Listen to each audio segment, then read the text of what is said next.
Você já ouviu que Deus perdoa todos os pecados, certo? Mas, e se eu te dissesse que Jesus falou sobre um pecado que jamais será perdoado? Nem neste mundo, nem no futuro. O que pode ser tão grave assim? O que é esse pecado contra o Espírito Santo? E por que ele carrega um peso tão diferente dos demais? Hoje vamos caminhar por esse tema com reverência, entendimento e muita atenção, porque a resposta vai muito além de uma simples definição. Ela toca a nossa consciência e o nosso relacionamento com Deus. O que Jesus disse sobre isso? Tudo começa em Mateus 12, 31 a 32, onde Jesus diz: Por isso vos declaro, todo pecado e blasfêmia serão perdoados aos homens, mas a blasfêmia contra o Espírito não será perdoada. Essas palavras foram ditas após Jesus expulsar um demônio e curar um homem cego e mudo.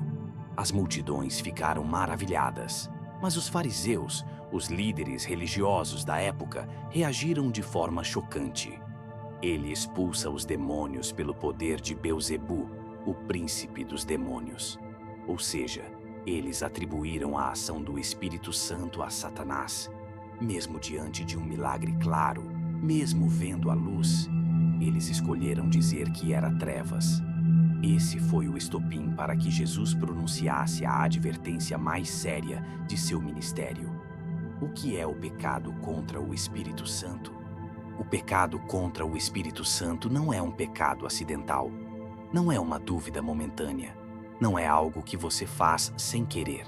É uma decisão consciente, persistente e deliberada de rejeitar a ação do Espírito de Deus na sua vida. O Espírito Santo é quem nos convence do pecado, quem nos chama ao arrependimento, quem nos guia à verdade. Se alguém endurece tanto o coração a ponto de rejeitar esse chamado repetidamente, ele fecha a única porta pela qual poderia receber perdão. É como se alguém estivesse doente, mas rasgasse todas as receitas, jogasse fora os remédios e se recusasse a ouvir o médico.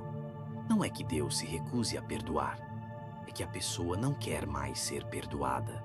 Ela não reconhece mais o erro. Ela chama o mal de bem e o bem de mal. E assim ela se fecha por completo para o único caminho de salvação. Por que esse pecado é tão grave? Esse pecado é tão grave porque vai direto ao centro da relação entre Deus e o homem. Não é apenas um erro moral, é a rejeição da verdade, quando ela já foi compreendida. É quando o coração se torna tão endurecido que já não ouve mais a voz do céu. Quando o Espírito Santo fala, mas a alma responde com zombaria. Quando a luz brilha, mas os olhos escolhem a escuridão. Foi exatamente isso que os fariseus fizeram. Eles viram com os próprios olhos o poder de Deus, mas decidiram chamar isso de diabólico. Não por ignorância, mas por orgulho, por inveja, por dureza de coração.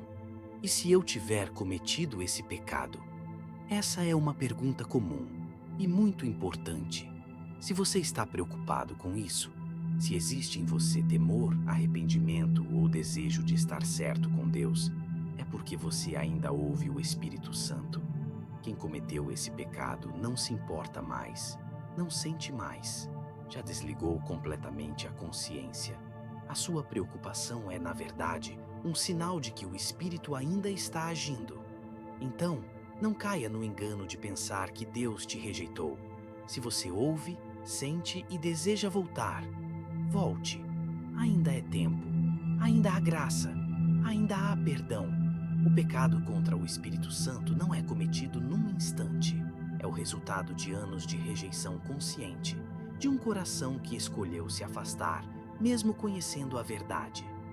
As palavras de Jesus não são apenas uma advertência, elas são também um chamado ao despertar. Enquanto há vida, há chance de arrependimento. Enquanto o coração sente, ouve e responde, há caminho. Não endureça o seu coração. Não trate o sagrado como comum. Valorize a voz do Espírito. Ela é a última voz e a única que pode conduzir à salvação. Hoje, se ouvirdes a sua voz, Não endureçais o vosso coração. Hebreus 3,15.